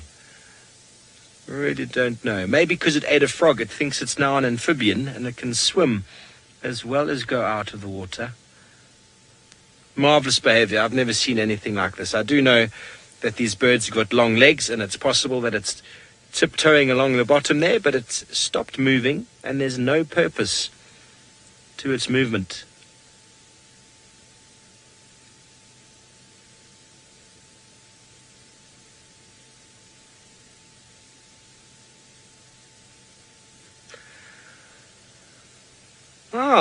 Becky's got a heron that does this at home. She thinks it's a grey heron. Well, I've never seen this before. I've never seen them physically go in the water like this. Normally, what determines the heron and all the other sort of small aquatic birds that hang around on the edge of the rivers, what determines the depth that they go into the river is the length of their legs. And that is sort of how they gauge the distance from shore and what they're going to feed on. But we're going to leave our Swan Lake heron and go back over to Tristan and Thandi. Well, she's just spotted something now, and she's kind of looking deeper into the thickets. And look, she's got that typical cat on a prowl sort of strut that they get when they spot something and they're interested. So I don't know what it is yet. I can't see anything. I'm trying to kind of have a look, but she's walking in that general direction and stopping and looking and stopping and looking, and you can see, look at how her head is twitching at any movement in here. So maybe there's a steenbok or a duiker or something like that that she's spotted, that she's looking at, because this area here is full of those. As we drove the other day trying to find hukamuri, we disturbed so many of them through this area that I'm pretty sure that might be what she's watching. VM, I'm going to just go forward a little bit for you, because VM's got a bit of a situation. There's a lot of branches, and she's actually going to be right out in the open if I just go forward to there. So there she is, kind of standing. See the tail just gently twitching, which is always an indication of a situation where a leopard is interested. When they are interested, their tail gives away their kind of eagerness, because it'll twitch and it'll move. You see, look how she's looking. Now, she seems as though she's staring right into this bush, so I wonder if it's maybe a scrub hare that she's hunting, because we know she likes scrub hares. The last time we saw her was with the scrub hare, and maybe that's what she's looking for. But isn't this cool to see that Thandi is around? And I'm so glad that she's this side. I hope that the cub is okay, but it's good to see that she's putting her kind of mark down again and just making sure that her boundaries are protected. But I have no idea what she's watching. She's kind of staring off into that thicket as though there's something in there that she's busy. There we go. You see, she's staring. I think it's a scrub hare. That's the only animal that would sit like that and lie down in that particular way would be something like a scrub hare. The way that she's looking, she's almost looking down. She's not looking forward. So I think it might be something like that. Let's see. No, she's creeping forward. You see, keeping her body profile nice and low, making sure that she's not easily visible at all. There she goes behind the bush. So we're going to have to move a little bit. Otherwise, we're not going to be able to see her.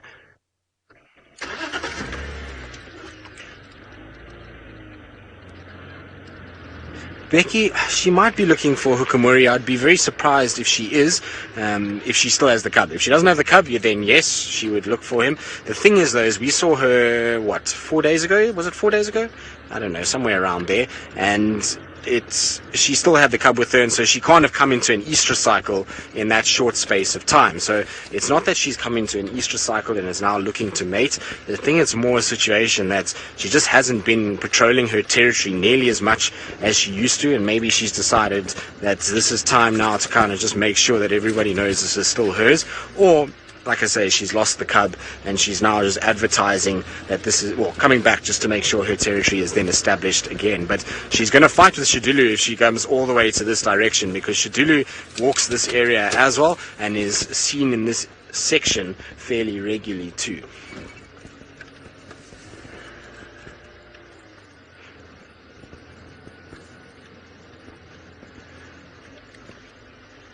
So Magic Dragon Wizard, losing her cub would put her back into a estrus cycle, but not right away. It wouldn't cause it to happen like that. It takes about 3-4 weeks until she starts getting back into estrus. Now she's walking pretty much straight towards where I am at the moment. I don't see any sign of any prey animals anywhere near me. I'm going very slowly just so as I don't disturb anything. Let's see, now where did she go? She was right here. Oh, there she is. She's going back away from us, Wildy.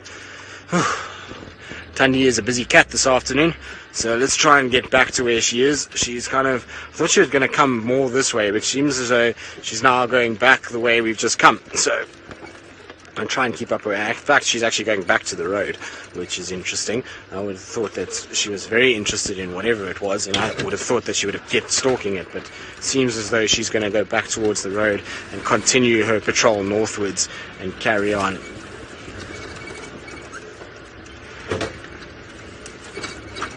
So, Lady Starfire, we don't know where she last stashed the cub. We just know the last time she was with the cub, with the scrub hare, was in the drainage line off Nyala Road South. Now, she came from that area. We got her tracks coming from Nyala Road South, through Spaghetti Junction, down Twin Dams Road, across the block to Weaver's Nest to Firebreak onto Guari Main back onto Firebreak, back towards Shabamu. But the distance from Nyala Road South to here is massive. So it's a long, long way that she's travelled, and it's in a situation where she's moved a lot further than she has in a long time. And look how she's sniffing around. You can see she's watching. Not watching, but she's very aware that somebody else is around here, and so she's smelling. And the last male or last leopard to walk here that we know of was Hukamuri. So I think she's just gathering intel at this stage, and she's sniffing and smelling and probably working out exactly what's going on. I wouldn't be surprised she pops her head up in a phlegm and grimace and kind of looks towards us with her lips curled back, using that organ of Jacobson. There we go. Look at that. So you can see she's using that organ of Jacobson to try and work out exactly who this is, what they're doing here, and whether or not this is now a threat to her. So she's gathered valuable information from whoever urinated there, whether it be Shadulu, Hukamuri, one of these new males. It's difficult to say. I would hazard a guess that it's Hukamuri, given that we're on the edge of a road, and this is where male leopards generally will scent mark, right on the edge of roads. So let's try and keep up with her. She's going to smell the lions fairly shortly, because this is where the lions went from when they killed the kudu, not yesterday, well, not last night, the night before. So she should pick up the scent of the lions, and she's actually heading the right way. The lions are quite far to our east now, and so as long as she keeps going northwards on this road, she's going to be absolutely fine. So that's all good. Oh, sorry, Tundi, I didn't see you stopping there. It's too busy looking at the camera. Oopsie. Now, we're going to have to play a little bit of a leapfrog effect, because we can't hog the front all the time. We need to allow the others to also have a little bit of a view. And so let's just see where she goes from here, and then we'll pull over and let the others have a chance. But you see how she's sniffing. It's almost like she is tracking one of the other leopards in this particular area, smelling everywhere she goes. And where she can't smell anything, she then scent marks. So I think she's working out exactly what's going on. And you see how she loses the scent, then she goes back again, then she goes forward, then she goes back again, then she goes forward, then she goes back again. So she's definitely trying to work out who these leopards are that have been walking around. And I don't know. I mean, it's, for me, in my experience, when a leopard mother does this, it's normally not the best sign, unfortunately, that her cubs are not actually still around. Anyway, we're going to try and pull off, and we're going to try and sort of follow Thandi as long as we can, see where she takes us. Maybe she takes us back to the cub and all is all right, but let's give the others a chance in the meantime. And so while I give the others a chance, let's send you back across to Steve and see what he's up to and where he's off to now. Thanks, Tristan. We have left our swan, aka Heron, in the dam. Not quite sure what he did. Myself and Ferg are considering that maybe there was on that frog, and he's in jest and he's gone a little bit bonkers. We're not too sure, but we left him to his own devices there. I don't think he's going to drown, and we are continuing on our adventures. Marvelous that we are able to see Hosana and Thandi this afternoon. But yet Ferg and I are still leopardless today. But don't worry, folks, we don't feel the pressure. We will just find it when it is time. When it's time. We'll continue doing our birding, and whatever tracks might come along, maybe a little tree quiz just now. That perk in your ears, tree quiz. I know a lot of you out there enjoy your plants.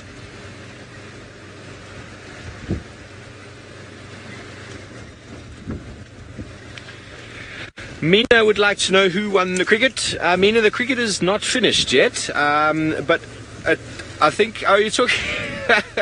Mina, I got confused because there is a test match at the moment between Australia and South Africa, which is almost... will be finished tomorrow. But should I say Taylor's team won? I have no doubt that if Taylor was on drive this afternoon, you would have known about this long time ago. And considering Brent was in my team and he hasn't said anything, you can assume that Brent's team has lost. We just had a cool bird that flew off there. But if Brent had won this afternoon, it would have been the first thing. Good afternoon, ladies and gentlemen. My name is Brent Leo Smith, and we are the winners of the cricket. That would have been the first thing that you heard, I am sure. But we lost. I played poorly. Nikki was in my side. She's actually directing at the moment. And Ferg was in my side. And Alicia.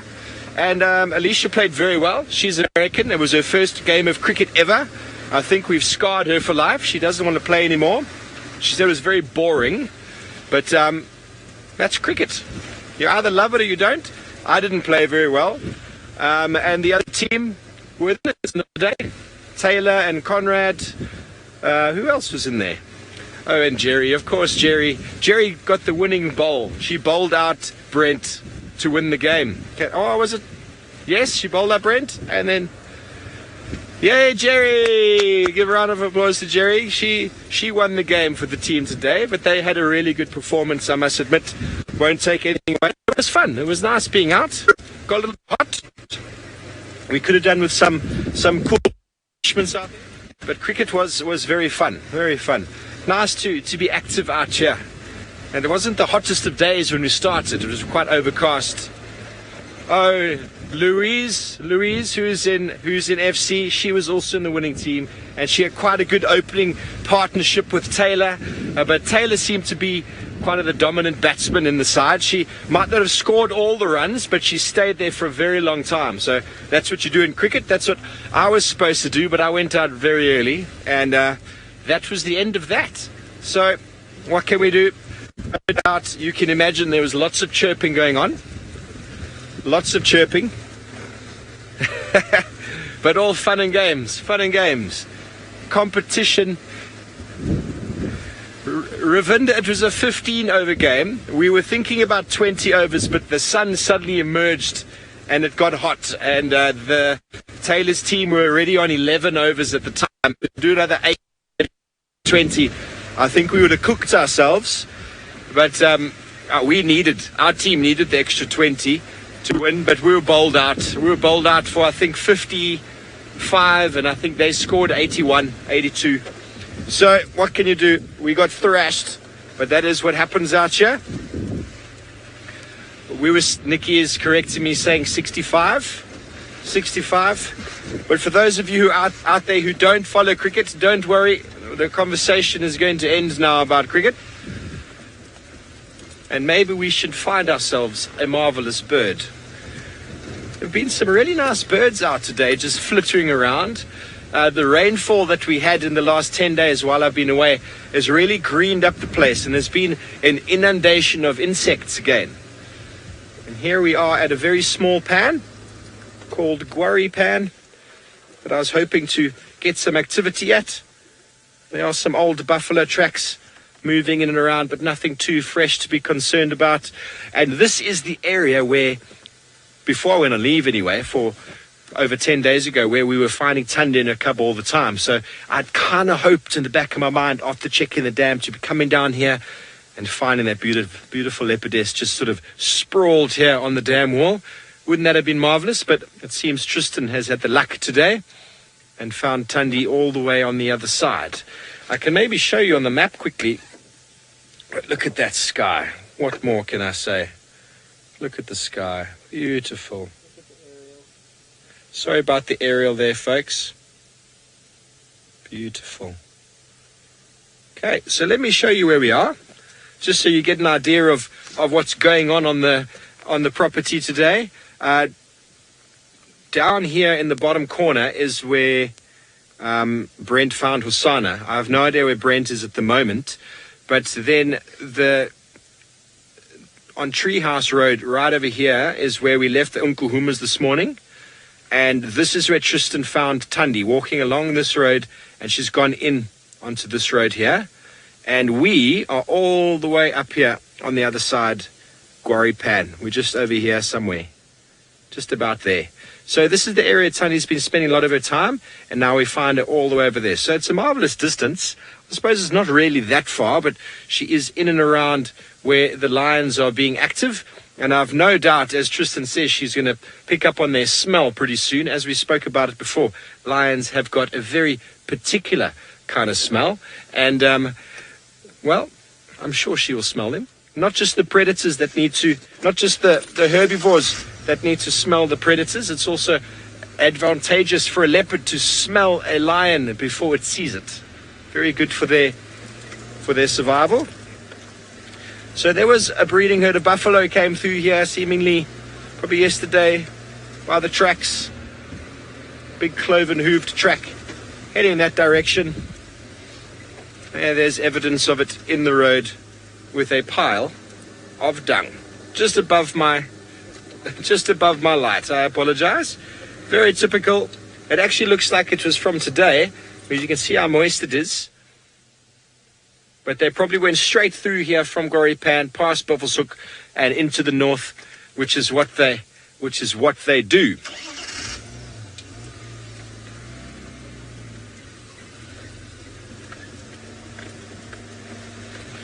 Okay, so we just had an update in my ear. Brent has heard through his whisperers that probably the tracks we had of that male leopard were probably of Hukumuri, and it seems like he's crossed. Let me show you, just so that you can get reference. And this is where we had the tracks of him coming in. Oh, hang on, it was on Aubrey's. And there's evidence now that he's crossed west into Simbambili. So not too far to go really, but he would have walked through this block. I would have missed his tracks if he'd crossed this road. This is quite a busy road, so lots of cars on here. So if you don't get the tracks early enough, it's very hard to see anything fresh. So unfortunately, that is the way it works. Hukumuri has gone west, but that is a good thing for Thandi and her cub. Thandi and her cub, which I have not seen in ages, either of them.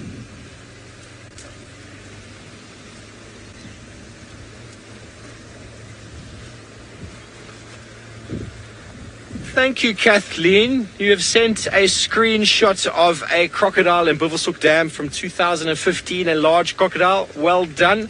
I'm sure they will be there from time to time. I've never seen one, but why not? It is quite a nice dam, and there are herons swimming about in there, so definitely food for the crocodiles. I'm going to pull up here, Ferg, and we get a nice little view.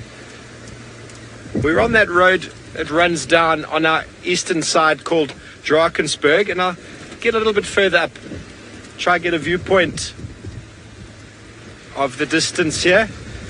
I'll just pull up here quickly. There you can see the Drakensburg in the distance. Let me just find a little gap. I'm not doing very well, am I, Ferg? The name, obviously, Drakensburg is given because you can see the Drakensburg mountains in the distance there. I'll be going to Brent directly after this, but I've just promised you a view, and I can give you a small one. Can you see it there, Ferg? Yes, you can. Okay, that is the view, and in the distance, just on the horizon, you can make out a little bit of a line of the mountain. You can see it there. That is the escarpment with some clouds forming around it. Everything down below it is called, see the clouds on top in that line, that's the Drakensburg, otherwise known as the Dragon's Back Mountain. Okay, folks, so Brent is finally back on the vehicle. Let's go over to him and find out what he has been doing. So guys, she is so close. I can feel it in my bones. Taylor was definitely right about the tracks. I've managed to figure out the scramble. The most fresh tracks are going into this area just to the east of us here. And the cub is with her. And I thought I could smell some meat, but it's really, really thick in there. So I just want to triple check that she hasn't taken a shortcut through that block. And if she hasn't, I'm coming back and I'm gonna do a bit of a longer walk. Most of the time I was off the vehicle in the last little while was actually trying to figure out which set of tracks was the most fresh, and I actually had to walk quite a long way to find the track of her heading east on top of the track of her heading west, which is how we figured which is which. But it was quite difficult because they were walking opposite sides. Now hopefully we're going to be able to add another 2 leopards to our spotty afternoons so far. So let's go back to Thandi. Well, hopefully, Brenty, it will be nice if you find Kachava and cub. I don't think we've had cub on drive yet, so it will be very, very, very good.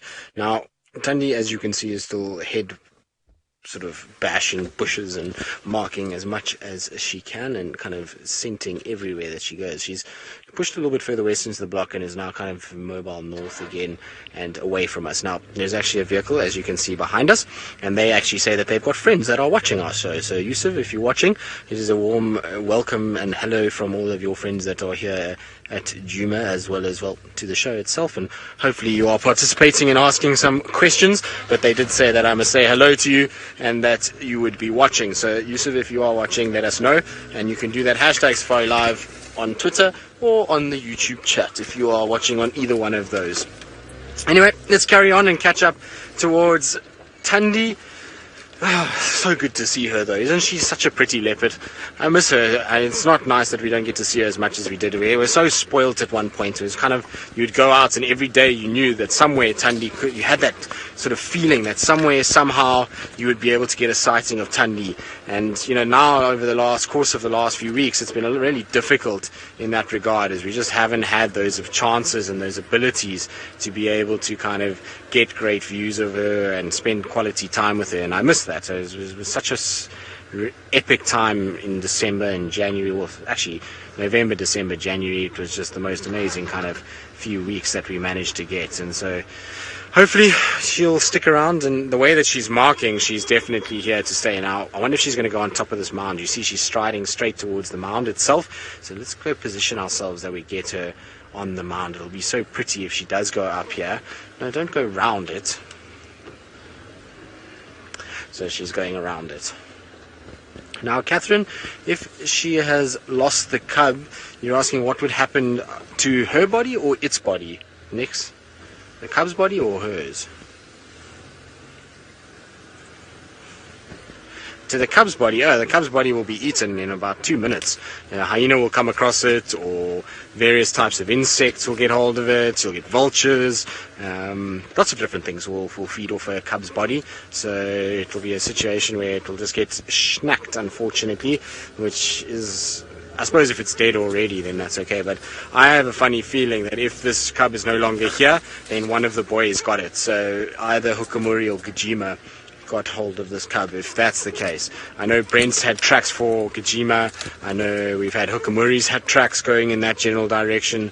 And so if she has lost it, probably one of them, and in which case, wouldn't be surprised that they actually just consumed it. It's an area that, well, it's a thing that they would do. It's ultimately it's still nutrients. Hello, girl. Are you saying hello over the grass? So Judy, no, I don't think so. Sorry, I'm trying to get forward. There's a big stump here. So let's try and get round. I don't think she's trying to scent mark to confuse Hukamuri. Ultimately, Hukamuri is going to have a very, very well-developed sense of smell. And as she's able to track things, so he would be able to track her too. And so it's not going to confuse her or confuse him by her scent marking everywhere. It's actually just going to lead him towards her. Interestingly enough, though, I don't know if anyone remembers the Shadulu sighting we had a few days ago when she was kind of watching us on that termite mound and we found her up in a tree. This is the exact path that Shadulu walked, is past this dead tree. She then went up and will go down the slope a little bit, and then the big marula tree that she was sitting in should be straight north of us. So I wonder if she's not smelling Shadulu at the moment, and that's why she's walking this route. It's not far from where we were. We were a little bit kind of entered the block a little bit more to the sort of western side, but she did walk past this section going northward. So I think that's what Thundi's actually smelling more than she's smelling Hukamuri at the moment. She's watching people coming in and joining the sighting, and here she goes, carrying on going forward. So let's try and keep up with her and see where she goes from here. Either way, she's not stopping this afternoon. She's very busy. So Sinak, no, she's not marking for the cub to sense her and come to her. That's not how leopards work with their cubs. She will leave her cub somewhere and then she will call it and she will vocalize, and that will bring the cub out of where she left it. The cub knows not to move around. She's not leaving a trail for the cub at all. This is not how leopards will try and find their cubs. It's a different kind of situation with them. They will leave cubs. Cubs know they mustn't move, and then they'll kind of get called out. There we go. She's going up a termite mound, albeit the smallest termite mound that there is out here. She's kind of just watching. Now she's going to go and look at the marula tree, have a little rub on it.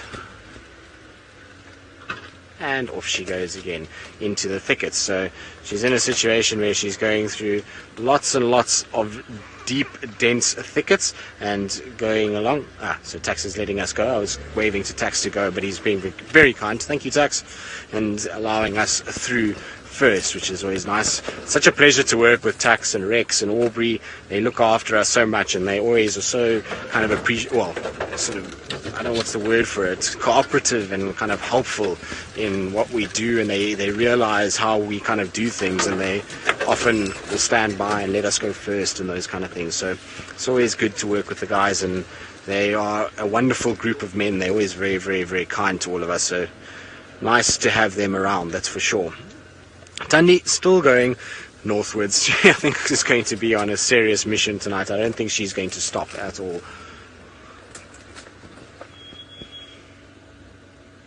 So next, depends. I mean, I've seen some mother leopards leave their cubs for 2 days, others for 3 days. Sometimes they won't leave their cubs for more than a day. It just depends. Obviously, when the younger the cub is, the harder it is, or the shorter period that they leave them for, given that the cub has got to feed and all those kind of things.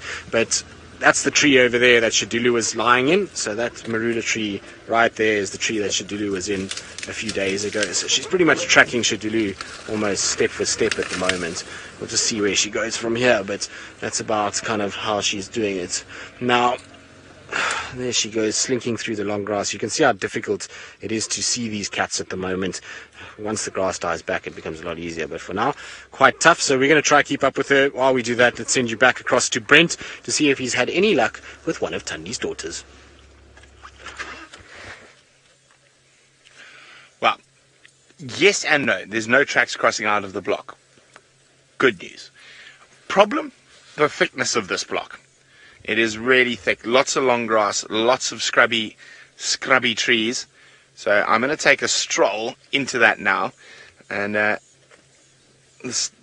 sun is setting slowly, so I'm really hoping that we get lucky with Kachava before it gets too dark. So I'm going to go for a quick stroll through this block.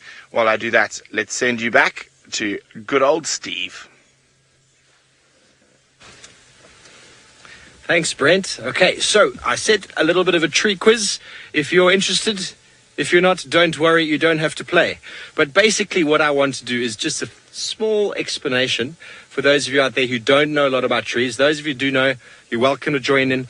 But I want to do this so that it's easier for people to identify a tree in the future. Now, we're going to start off with a very simple structure. And you can see that this piece here is the entire leaf here. So this is called a simple leaf. Very easy to remember. And if I turn it just slightly, you hold it right there, you can see that these leaves are not opposite each other on the stalk. They alternate. So if you identified this tree, you'd have to look at it and say it is a simple leaf. Okay, and the leaves are alternate. Does that make sense?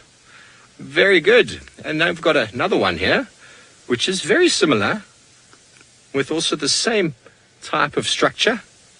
The leaves are simple, and they are opposite.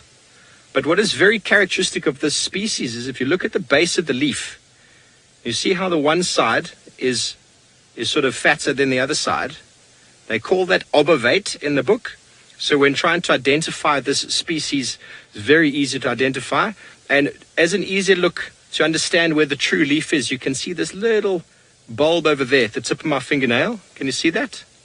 That is called the axillary bud, or auxiliary bud, however you would like to say it.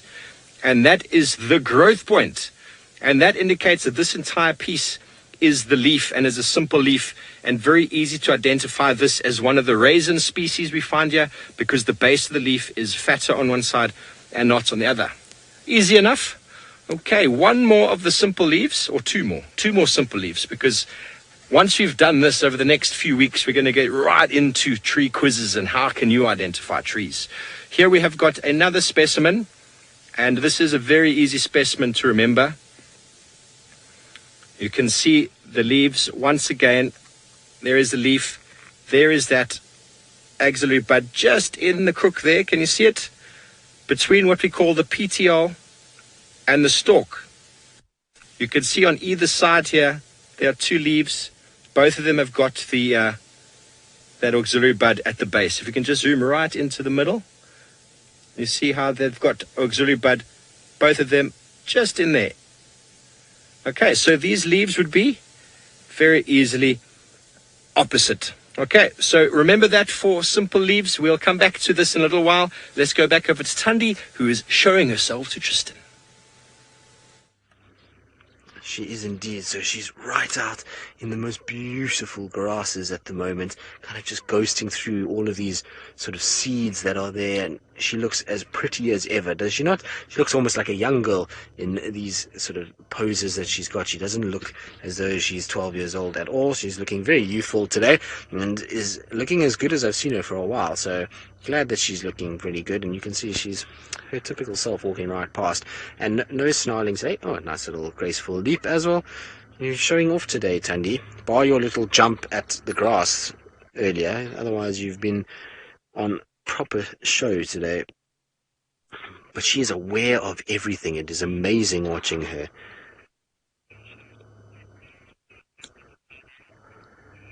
So, David, it is unusual that we do have more males than females at the moment, but it all stabilizes. This is how it goes. You go through ebbs and flows when it comes to dynamics of any of the territorial animals. Sometimes you will have an excess of males, sometimes you'll have an excess of females, and so it kind of just balances itself out eventually. But we are going through a period now where we've got a lot of males, and it really is an interesting kind of time at the moment because of how many males and females we've got and the complete changeovers within our dynamics of leopards. It's a tough time for all of our cats at the moment, and we'll delve into it a little bit more. I just want to try and keep up with her, make sure that we don't lose her through this thicket, because it's going to go down into a drainage line fairly shortly, and that's going to make life a little bit more difficult. So while I try and get across this drainage line and then sort of find Tundi again. Let's send you back across to Steve and his feathered friend. Thanks, Tristan. I hope she doesn't disappear into the drainage line, but I've no doubt you'll be able to find her, and maybe something is lurking in the drainage line, like her little cub. Wouldn't that be marvelous? And here, indeed, we've got a feathered friend. We have got a Battalier eagle. It is a male because of the waistcoat. You see the beautiful red face. We're just waiting for the light to just come past the clouds, and it will illuminate him beautifully. As he sits in there preening and cleaning all the feathers, you can easily see it's a Battalier by the colors, but if you look at the lower side of it, you can see the tips of the wings are just tipping below where the tail actually should be. The tail should be sitting there, but there's no tail. We don't see a tail, we just see the tips of the wings. Come on, light. Ferg is willing it with all he can muster.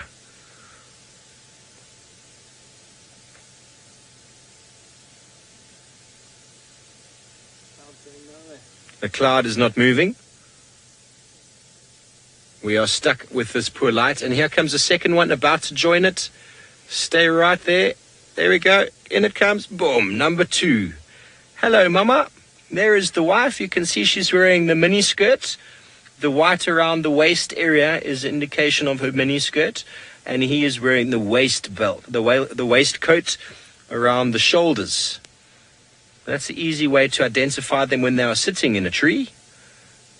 Obviously, when they're flying, there are differences. Okay, it looks like Tristan has managed to find her again. Let's go back to him. Well, we're trying to keep up with her and trying to kind of stay the distance, if you want to call it that, and sort of follow her as she goes, but she really is going through dense thickets. The last time I saw her was just on this left-hand side. There she pops out right in front of us.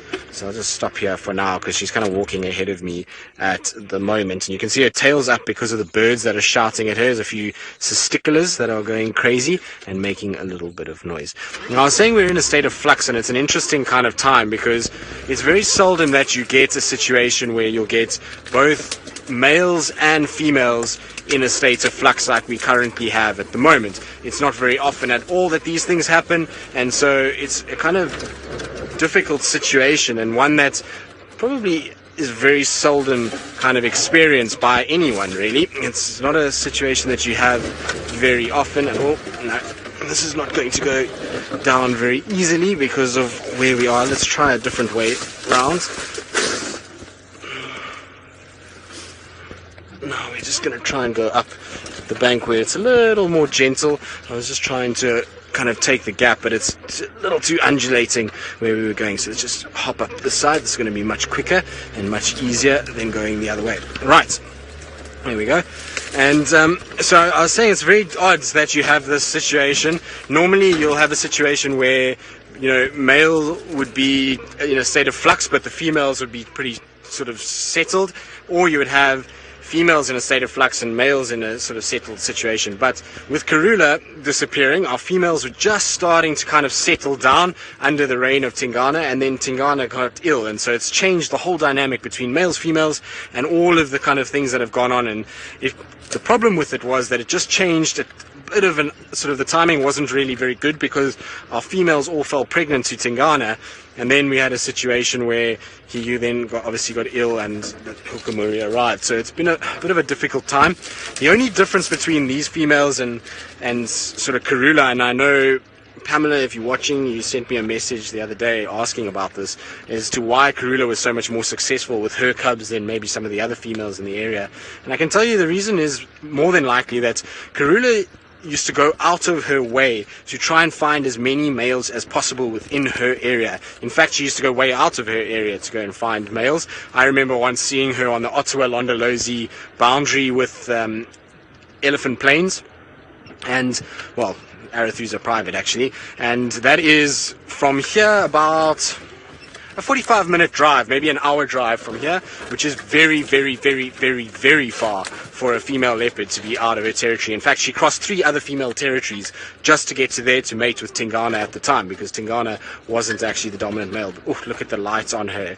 So she used to move well out of her territory, and she used to go east, west, north, south to mate with every single male that she possibly could, in order to probably ensure that those cubs were safe no matter what happened and what played out with the males. Now, I just want to try and get forward a little bit, because the light on her as she comes into this afternoon golden sun should be absolutely beautiful. Look at that. Look at how her colors just completely pop as she kind of moves into the light. So Karula used to travel a lot more than what maybe Thandi, Shadow, any of the others have done. I mean, we know that Thandi, she didn't actually mate with, as far as we know, Quarantine or even Anderson on our edges, whereas Karula used to do that. She used to go all the way to the eastern Kruger boundary, mate with those males. Then she would go north, she would mate with Mvula, she would mate with Mufufinian, she would mate with whoever was around to try and kind of make sure that she protected and future-proofed her cubs probably a little bit better than any of the other females. And that's maybe why we've got a situation where, she was so much more successful in raising cubs and seemed so much more stable, even though the males around her were changing frequently.